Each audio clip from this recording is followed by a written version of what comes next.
Hampton Court, the Paranormal Palace.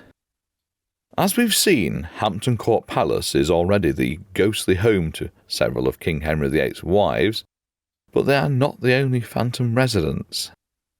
Another figure, often seen around the corridors leading to the state apartments and floating around Clock Court, is a woman in grey. Given that this Grey Lady's spectre has been sighted since the 16th century, we could argue that she is the original Grey Lady. The figure is seen, sometimes as little more than a pale shadow walking with purpose whilst carrying a candle. It's clear that this ghost feels like she has somewhere to be. She is widely believed to be the ghost of Sybil Penn, who served as a trusted servant under 4 separate Tudor monarchs, and was even the wet nurse of Edward VI. Sybil was also known to be a master embroiderer. Her skills with the spinning wheel were unrivalled, and many of the elaborate costumes worn by the Tudors, we see in paintings, would have had Sybil's needlework in them. Ever since her passing, people have also heard the distinctive sounds of a spinning wheel, as though being worked furiously coming from behind a wall in one of the Grace and Favour apartments. In 1829, while undergoing renovations, an old spinning wheel was found in a bricked-up room. It was argued that it was Sybil's, so the wheel was taken and buried alongside her in Hampton Church, although this did little to stop the phantom sounds.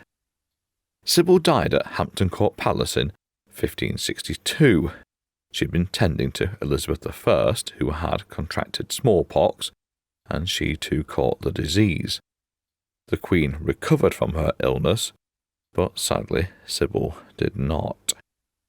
It's believed that over 50 individual spirits haunt Hampton Court Palace, making it one of the most haunted of the royal residences, and back in Victorian England, the palace marketed itself to tourists almost exclusively on its ghostly reputation.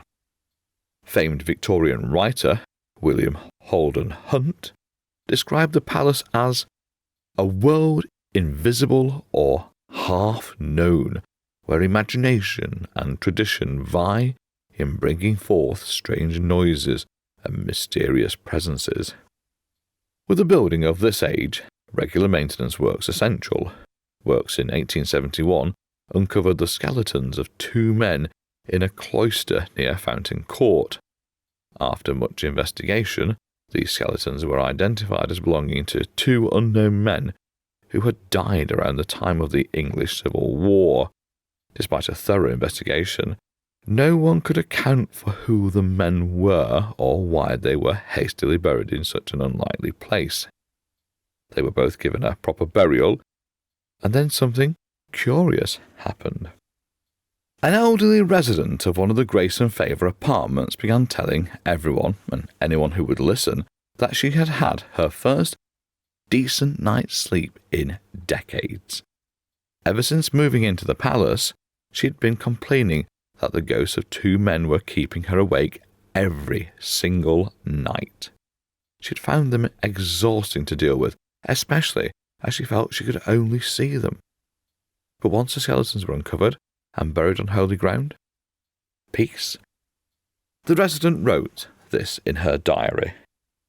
That stupid board of works has at last found the 2 wretched men who've been haunting me for years. In 2000, psychologist Richard Wiseman conducted an experiment at Hampton Court Palace. He hypothesized that ghosts and the paranormal are all tricks of the mind. His experiment, he hoped, would prove his hypotheses. He gathered 2 groups of volunteers. Half of the participants were believers in the paranormal and were informed of the ghost stories associated with the palace. The other half were self-identified skeptics. They were asked to explore the palace on their own without being told of the legends.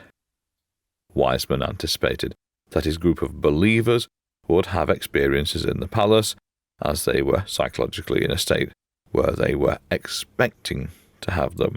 He also expected that his skeptics would report no such paranormal encounters. Wiseman's results when collated, were not exactly what he was expecting. While his believers did report more experiences than the non-believers, the difference in the number of experiences reported was not statistically significant, and to his surprise, over half of his control group of skeptics reported an encounter. While this does not definitely prove the reality of the paranormal, let alone that anything is going on at the palace, it certainly adds weight to the argument that there is definitely something strange going on. I hope you enjoyed the audiobook extract that I narrated. If you'd like to hear more, please get in touch with me, Peter McGiffin, or download a copy from Audible. To hear more samples, please head over to my website at www.petemcvoices.com.